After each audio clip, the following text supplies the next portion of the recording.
Cette guerre, bien sûr, n'aboutira pas, et les prophètes et nos maîtres expliquent que finalement, cette haine entre l'Occident et l'islam, qu'ils vont essayer de surmonter pour s'unir et pour détruire Israël, cette haine entre eux va ressurgir au moment où ils pensaient être unis, et au lieu de se battre contre Israël, ils vont s'entretuer les uns les autres. Et c'est comme ça que Israël et les nations vont être sauvés et que le Mashiach va pouvoir reconstruire le monde. Encore une fois, ne me prenez pas à la lettre, j'ai vraiment banalisé, simplifié à l'extrême le récit de la guerre de Gog. Mais je veux l'expliquer d'une manière beaucoup plus profonde et qui est liée à tout ce qu'on a expliqué pendant la première heure. Remarquez quelque chose d'extraordinaire. Le mot Gog, en hébreu, s'écrit Gimel, Vav, Gimel. Tout à l'heure, on a parlé du Aleph, qui est Yud, Vav, Yud.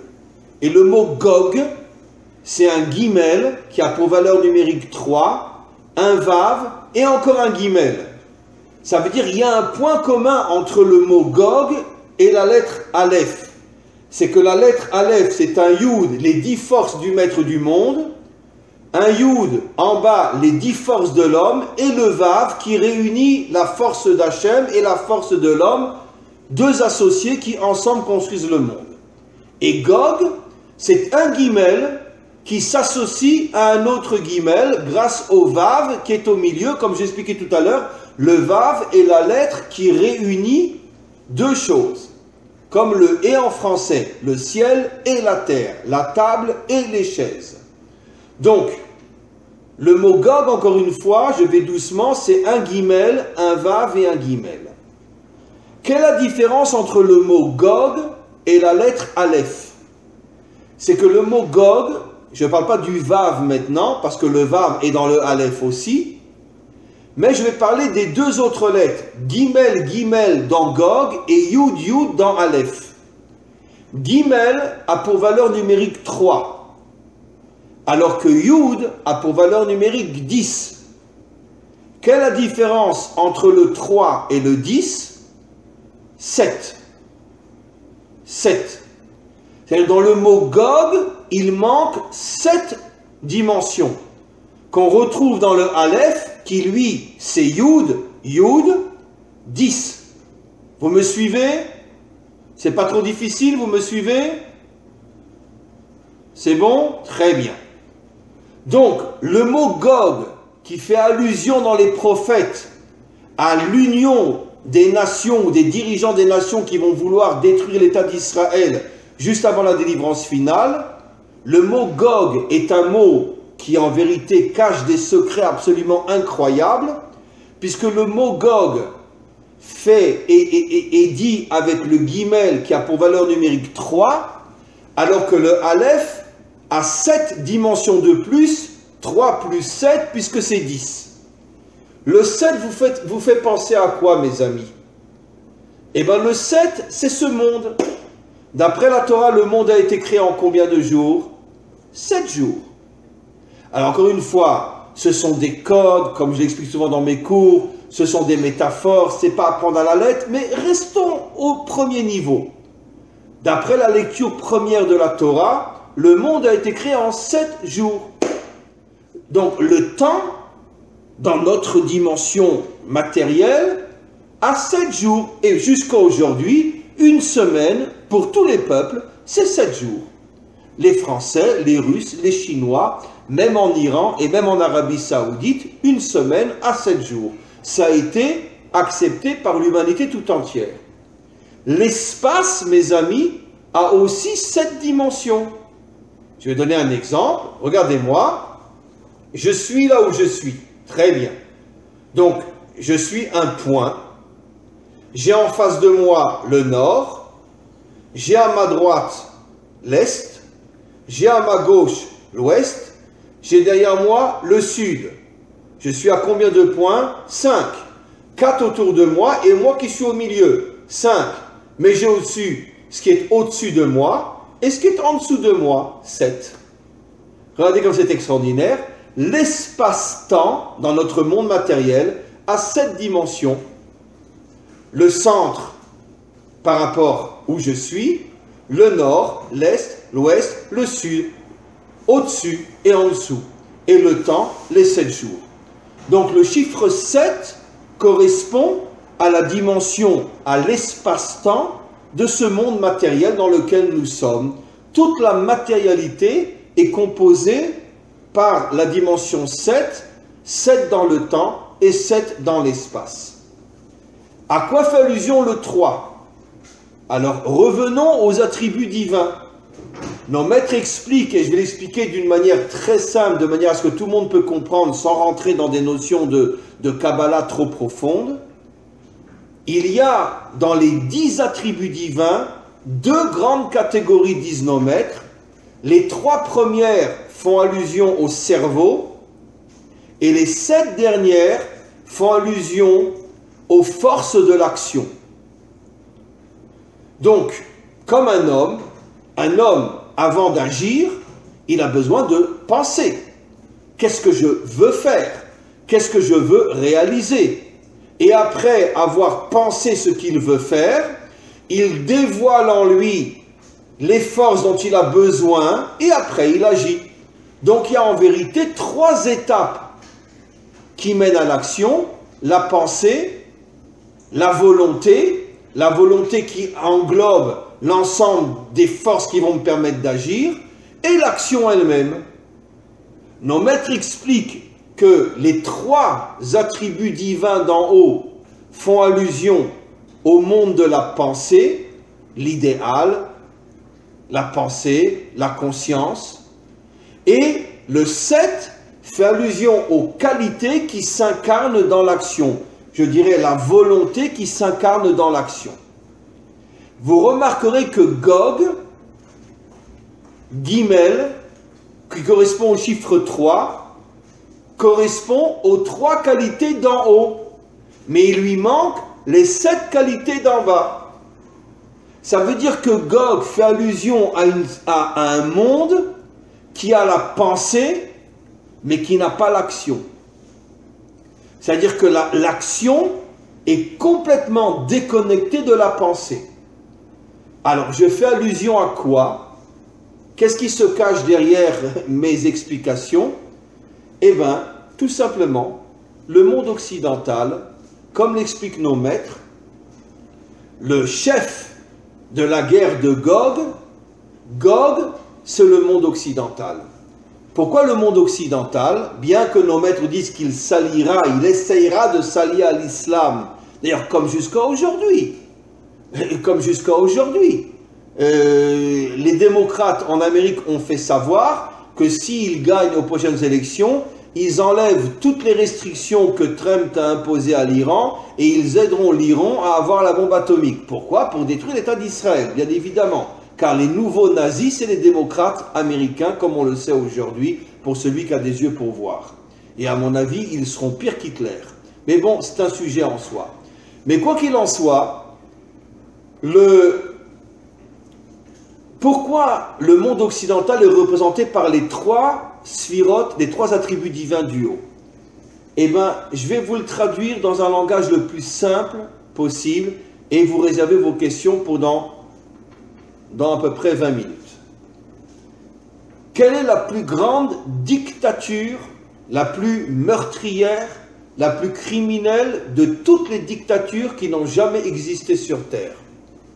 Évidemment, je vais vous surprendre, restez bien assis sur vos chaises, la démocratie. Pourquoi la démocratie? Je vais expliquer pourquoi. Parce que la démocratie, les idéaux de la démocratie sont sublimes. Liberté, fraternité, égalité. La tolérance, toutes les valeurs de la démocratie sont des valeurs qui, au niveau de l'idéal, au niveau philosophique, au niveau de la pensée, sont des valeurs extraordinaires. Quand tu arrives en Amérique, qu'est-ce que tu vois? La statue de la liberté. C'est quand même intéressant que dans le pays, d'accord, où jusqu'il n'y a pas si longtemps, les Noirs étaient considérés comme des sous-hommes et aucun pays n'a fait autant de mal aux Africains que l'Amérique, mais tu as la statue de la liberté. Déjà un petit exemple on pourrait dire de ce mensonge inimaginable entre l'idée que tu présentes et la réalité sur le terrain. D'accord? Bon, les choses ont quand même changé aux États-Unis, grâce à Dieu, mais c'est relativement récent.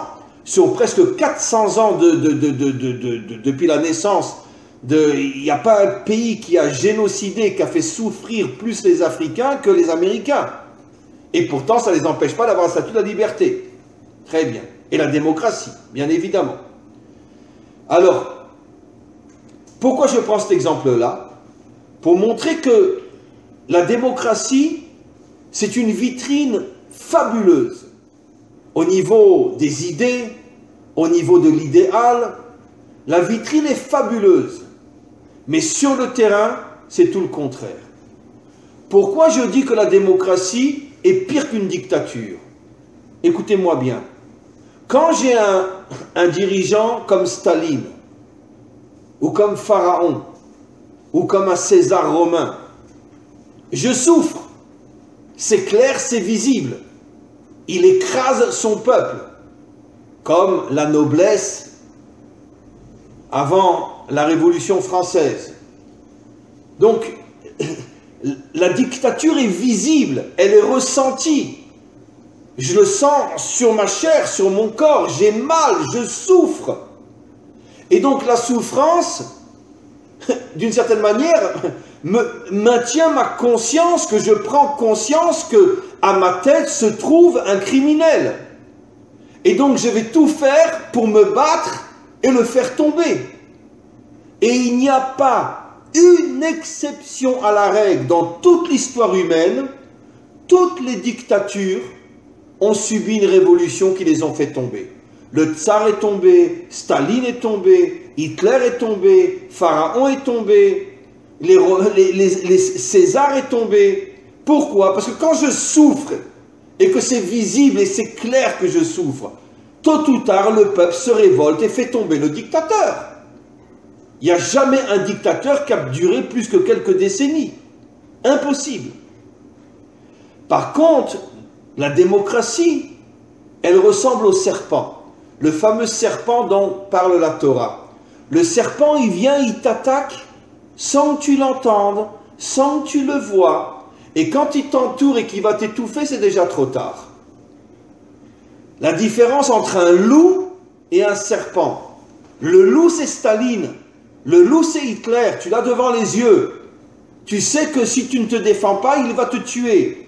Et s'il t'attaque, tu sais en face de qui tu te trouves. Mais le serpent, tu ne le vois pas. Il vient sans faire de bruit. Et il te démolit. Et tu ne te rends même pas compte que tu t'es fait démolir. Pourquoi la démocratie dure depuis tellement longtemps? Parce qu'elle a compris quelque chose d'extraordinaire. Remplis le frigidaire aux citoyens, ils te foutent la paix et tu fais ce que tu veux. Et tu peux comploter autant que tu veux. Ils ne rentreront pas dans le magasin. Ils restent séduits par la vitrine. La démocratie, c'est une dictature qui a su se créer une vitrine tellement belle au niveau de ses idéaux, au niveau de ses valeurs. C'est vrai que le monde occidental a des valeurs, waouh, incroyables. Mais sur le terrain, quelqu'un sait vraiment ce qui se passe? Quelqu'un sait vraiment ce qui se passe sur le terrain? Qui sont derrière toutes les guerres? Et bon, donnons un exemple simple, un exemple très simple. Pourquoi à l'époque, comment s'appelait-il, le président américain qui a attaqué l'Iran? On veut sauver le monde d'une guerre nucléaire. On n'a jamais trouvé des armes nucléaires en Irak, tout le monde le sait. Mais c'était un prétexte pour... Et puis quelques mois avant, il y a eu tous les enveloppes avec la poudre blanche. C'était la CIA qui l'envoyait partout pour faire croire que c'était les Irakiens. Et puis après, comment il s'appelait? Je ne me rappelais plus, bon, peu importe. Ce président a fait croire que bon, ben, les Irakiens ont la bombe atomique, si on n'envahit pas l'Irak, c'est la fin du monde. Et tout le monde sait aujourd'hui que ça a été un des plus grands complots, un des plus grands mensonges insupportables, jamais commis dans notre civilisation. Tu attaques un pays en inventant qu'il a la bombe atomique alors qu'il n'a rien du tout. Donc, mais au niveau de l'idéal, on part en Irak pour sauver le monde. Non, tu pars en Irak pour prendre tous les puits de pétrole. Mais au niveau de la vitrine, non, on part en guerre contre un pays qui met le monde entier en danger. Ils ont la bombe atomique. Dans le magasin, le discours est très différent. Dans le magasin, c'est qu'on va récupérer toute l'économie irakienne, c'est-à-dire les puits de pétrole. Mais au niveau de la vitrine, pour séduire les peuples, on va sacrifier nos soldats pour sauver le monde de la bombe atomique. C'est ça la démocratie. Ça veut dire que ce sont des mensonges tellement séduisants que tout le monde est ébloui par la liberté, par la fraternité, par la l'égalité. Mais surtout ne rentre pas dans le magasin parce que ça pue tellement que tu vas en crever. Voilà. C'est pour ça que je dis que la démocratie est en vérité la dictature la plus criminelle jamais produite sur Terre, parce qu'à force de voir les dictateurs renversés, les dirigeants se sont posé la question, mais qu'est-ce qu'on pourrait faire pour que le peuple nous foute la paix? Alors ils ont compris. Donnez-leur des vacances, donnez-leur des allocations familiales, présentez un monde avec des valeurs extraordinaires, remplissez-leur le frigidaire, et comme ça, derrière leur dos, vous pourrez faire ce que vous voulez. Personne ne vous posera la question « Qu'est-ce que tu fais ?» Parce que mon frigidaire est plein. Nekuda. Point. Voilà. C'est ça, Gog. Gog, c'est le monde occidental. Il n'a que le guimel. Il n'a que les trois valeurs du haut. Au niveau des trois valeurs du haut, c'est un monde magnifique, comme on n'a jamais eu. Statut de la liberté, les droits sociaux, tout ce que vous voulez. Mais sur le terrain, il manque les 7 valeurs du bas. Ça veut dire que les 7 valeurs du bas, qui sont justement le fait que tu vis selon tes idées. Tu ne laisses pas tes idées dans la vitrine. Tes idées, elles sont dans le magasin aussi. Mais le monde occidental n'a que les valeurs du haut. Mais au niveau du 7 qui représente ce monde matériel, il n'a rien. Et c'est la raison pour laquelle Gog va attaquer Israël et à travers Israël veut anéantir l'humanité tout entière. Simplement, Israël est toujours, on pourrait dire, le bouc émissaire. Et après, comme on le sait, si Hitler avait réussi, c'est pas seulement les Juifs qui auraient disparu, c'est tout le monde qui aurait disparu. Parce que son plan n'était pas uniquement de tuer les Juifs. Son plan était de tuer tous ceux qui s'opposeront à son idéologie du Troisième Reich. Et il a commencé par les Juifs, mais s'il avait eu le temps et les forces, il n'aurait pas seulement détruit les Juifs, il aurait détruit des dizaines de millions d'hommes et de femmes, des centaines de millions dans le monde. Parce qu'il voulait imposer son idéologie du Troisième Reich. Un point, c'est tout. Les Polonais, ils seraient passés, les Russes, ils seraient passés, et combien d'autres, ils seraient passés aussi. Donc, on revient maintenant à ce que j'explique. Pourquoi Gog va s'attaquer à Israël? Parce que Gog sait que la mission d'Israël, c'est de dévoiler le Aleph, de dévoiler le 10. C'est-à-dire pas seulement le monde de la pensée, mais aussi le monde de l'action. Faire descendre l'idéal sur le terrain. Et ça, en vérité, c'est le projet de l'humanité tout entière. Et de plus en plus, aujourd'hui, d'hommes et de femmes partout dans le monde prennent conscience du mensonge et de l'hypocrisie de cette civilisation occidentale qui met en avance des valeurs fabuleuses, mais sur le terrain, il n'y a rien. C'est tout le contraire. Et donc, c'est pour ça que cette guerre-là, elle symbolise la dernière tentative de tous les dictateurs du monde de finalement d'imposer une dictature du type serpent qui nous attaque sans qu'on s'en rende compte. Et si vous regardez aujourd'hui les médias, les journaux, etc., tout est entre les mains du pouvoir pour nous endormir. La télévision, les films, et tout, et aujourd'hui le portable, Regardez aujourd'hui, vous allez partout, vous allez dans le métro, vous allez n'importe où, tout le monde est devant son portable. Pourquoi vous pensez que le portable a été inventé? Uniquement pour qu'on puisse se téléphoner sans être devant un téléphone à la maison? Mais ne soyons pas naïfs.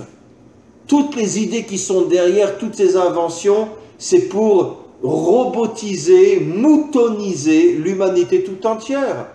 Aujourd'hui, les dirigeants voient que tout le monde entier est derrière son portable, comme ça ils nous foutent la paix. En vérité, sachez, vous le savez tous et toutes, que le premier qui a compris que la seule possibilité pour dominer le monde sans violence, c'était justement ce début de démocratie, c'était le fameux César, je ne sais plus son nom, qui a commencé à faire des cirques partout, alors qu'il était en pleine guerre. Le Sénat l'a convoqué, il lui a dit « Mais attends, mais t'es malade, tu dépenses des millions pour faire des cirques, alors qu'on a besoin de cet argent-là pour nos soldats qui sont partout dans le monde. » Et qu'est-ce qu'il a répondu? Donnez des jeux au peuple et il vous foutra la paix. C'est le premier qui a compris que pour que le peuple ne s'intéresse pas à ses dirigeants, il faut que le frigidaire soit plein. À l'époque, les cirques. Aujourd'hui, le cinéma, le théâtre, le iPhone, l'Internet, les médias, les journaux, etc. Ils font tout pour nous endormir, pour qu'on ne se pose pas la question, mais qu'est-ce qu'ils font ces gens-là? Et si on savait ce qu'ils font et ce qu'ils sont en train de comploter, mais quand on s'en rendra compte, ce sera déjà trop tard, parce qu'ils sont en train de préparer quelque chose de démentiel qu'on ne peut même pas imaginer. Mais ils prennent leur temps. Alors évidemment, nos maîtres nous disent et les prophètes nous disent que la guerre de Gog finalement n'aboutira pas. Mais il y aura cette tentative-là. Donc, qu'est-ce que je veux dire par là? Pourquoi, maintenant on va comprendre, et je termine et on va passer à vos questions, pourquoi justement la guerre de Gog, nos maîtres nous disent qu'elle aura lieu pendant la fête de Sukkot? Parce qu'elle commencera du moins pendant la fête de Sukkot. Mais parce que c'est le lien entre les deux parties du cours. Qu'est-ce que c'est la fête de Sukkot? C'est l'union entre le monde d'en haut et le monde d'en bas. C'est l'union entre la foi et l'action. C'est l'union entre la conscience, l'idéal et la réalité. Ne sois pas seulement un beau parleur, mais qu'est-ce que tu fais dans la vie? Vous connaissez tous cette histoire de ce philosophe très connu qui avait des paroles, je ne sais plus son nom, peut-être vous me le rappellerez, qui avait une philosophie à nous faire frissonner tellement elle était belle. Et un jour, un élève est venu le voir, et la porte était mal fermée, il est rentré et il l'a vu dans une position horrible avec un homme. Il lui a dit, mais maître, mais comment c'est possible? Comment c'est possible? Et qu'est-ce qu'il lui a répondu cette phrase que tout le monde sait? Faites ce que je dis, mais ne faites pas ce que je fais. Ça, c'est le monde occidental. Faites ce que je dis, mais ne faites pas ce que je fais. Une coupure totale entre la parole et l'action. Et Sukkot, c'est tout le contraire. C'est l'union entre la pensée, la parole et l'action. L'union entre le Yud d'en haut et le Yud d'en bas. Le roi David, l'union entre la foi et l'action. Je vis selon ce que je pense. Et je n'ai pas de coupure entre ma pensée, ma conscience et mon action. Et c'est pour ça que Gog s'attaquera justement à l'humanité tout entière, en passant d'abord par Israël, pendant la fête de Sukkot, pour bien montrer que Gog, lui, veut transformer le monde, il veut le transformer, en faire un cerveau déconnecté de la réalité. Ça veut dire nous balancer toute la journée de belles idées, mais sur le terrain, mieux vaut ne pas savoir ce qui se passe. Voilà. Si vous avez des questions maintenant, on va repasser aux questions. Il faut juste que, voilà, les micros s'ouvrent. Voilà, les micros s'ouvrent. Et qui, pardon? Henri? Henri? Il peut demander une question, il peut lever la main, Attends, faire un signe, et on va ouvrir son micro. Alors, qui veut poser une question? Manhattan. D'où vous êtes? En Italie. D'où? En Italie. Ah, vous êtes en Italie. Très bien. Oui. Allez-y. Ok, ma question c'est, vous parlez Adam, c'est lui qui réunit le ciel et la terre, comme vous venez d'expliquer aussi dans cette deuxième partie. Mais on voit avant Adam et après Adam apparu aussi le mot Ish qui apparaîtra plus tard. Alors, quel est le rôle de Ish dans Adam? Il vient pour mettre un obstacle ou comment il peut motiver Adam de faire cette union entre le ciel et la terre, l'action et la... Alors, cher ami, vous mettez le doigt sur un point très important et qui, encore une fois, va tout à fait dans le sens de ce que nous étudions ensemble ce soir. Le mot Ish, il y a aussi le mot Isha. Ish et Isha, c'est-à-dire le mari et l'épouse. Ish veut dire le mari. Isha veut dire l'épouse. Et pourquoi justement Adam est appelé Ish? Pour nous faire comprendre justement que qu'est-ce que c'est un homme? C'est pas seulement l'union. Là, vous touchez à un point tellement important qu'on va pouvoir en parler pendant des millénaires. C'est pas seulement l'union entre le ciel et la terre, c'est aussi l'union entre l'homme et la femme. C'est-à-dire, pourquoi? Parce que l'homme et la femme, pourquoi aujourd'hui la famille disparaît? Pourquoi aujourd'hui le couple disparaît? Pourquoi aujourd'hui on invente de nouveaux couples, homme-homme, femme-femme? Pourquoi aujourd'hui les enfants viennent de toute autre manière que d'une manière naturelle, etc. Pourquoi ce que j'appelle moi toutes les éminences grises qui se cachent et qui ne veulent pas montrer leur vrai visage, pourquoi elles introduisent déjà depuis des décennies dans notre monde une idéologie dont le seul et unique but c'est de détruire la famille? Pourquoi? Mais parce que la réussite de la famille c'est le microcosme de la réussite de l'humanité tout entière. Pourquoi un homme et une femme n'arrivent pas à vivre ensemble? Pourquoi? Pourquoi ça marche seulement quand on est copain-copine? Pourquoi ça marche copain-copine? Et pourquoi ça marche pas mari et femme? Parce que copain-copine, je te dois rien, tu ne dois rien. Quand on a marre, tu t'en vas. Quand j'en ai marre, je m'en vais. Mais quand on est mari et femme, c'est plus compliqué, surtout s'il y a des enfants, s'il y a des biens en commun, etc. Donc c'est beaucoup plus compliqué. Aussi un autre élément, pourquoi copain-copine ça marche? Pourquoi tout le monde aujourd'hui n'est que copain-copine? Mais parce que copain-copine, ça ne dure pas longtemps. Quelques mois, 1 an, 2 ans, 3 ans, il n'y a pas d'usure. Et dès qu'on sent que ça s'use, on change de copain, on change de copine. Mais comment qu'on fait pour rester 20 ans, 25 ans, 30 ans, 40 ans, 50 ans avec la même femme, sans jamais la tromper? Mais comment c'est possible? Comment c'est possible? Il faut donc des forces de renouvellement inimaginables pour pouvoir rester avec la même personne sans la trahir. Et pas seulement sans la trahir, l'aimer après 30 ans de mariage, plus encore qu'au début du mariage.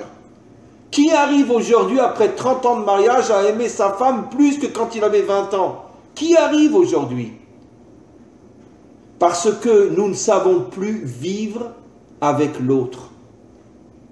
Et comme nous n'arrivons pas à vivre avec l'autre, on n'arrive pas à vivre avec son voisin, on n'arrive pas à vivre avec sa communauté, on n'arrive pas à vivre avec un autre peuple, avec une autre religion, avec une autre idéologie, avec un autre courant politique. Tout commence dans le couple. À partir du moment où les couples ne marchent plus, plus rien ne marche dans le monde. Et c'est pour ça que l'idéologie aujourd'hui veut détruire le couple pour détruire le monde. Ou plutôt pour transformer l'humanité tout entière en robots, en moutons, en esclaves, qui seront à la solde de quelques forces dominantes. C'est tout leur projet. Et donc, c'est pour ça que Adam s'appelle aussi Ish et Isha, pour nous faire comprendre que pour pouvoir arriver à unir le ciel et la terre, commence d'abord par unir l'homme et la femme. Et quand tu arriveras à unir l'homme et la femme, tu arriveras aussi à unir le ciel et la terre. Parce que les deux sont liés. Si vous voulez, c'est l'union horizontale et l'union verticale. D'abord, arrive à unir les hommes et tu pourras aussi unir l'homme et Dieu. D'ailleurs, vous verrez que dans les 10 commandements, sur la première ligne, qu'est-ce qui a marqué? Je suis Hachem ton Dieu Et sur l'autre ligne, tu ne tueras point. Quel est le lien? Si tu ne t'entends pas avec l'autre, au point que tu veux le faire disparaître, sache que tu ne t'entendras jamais avec Dieu. Ça veut dire qu'une religion fanatique, extrémiste, qui passe son temps à partir en guerre contre les infidèles, selon sa définition, elle, de l'infidèle, c'est la religion la plus mensongère qu'il y a jamais eu sur terre. Parce que si tu es vraiment, vraiment un vrai croyant attaché au vrai Dieu, comment tu peux partir en guerre contre quelqu'un qui ne te ressemble pas? Au contraire, tu dois essayer de trouver un lien avec celui qui est différent de toi. Comme l'homme et la femme qui sont très différents. Voilà.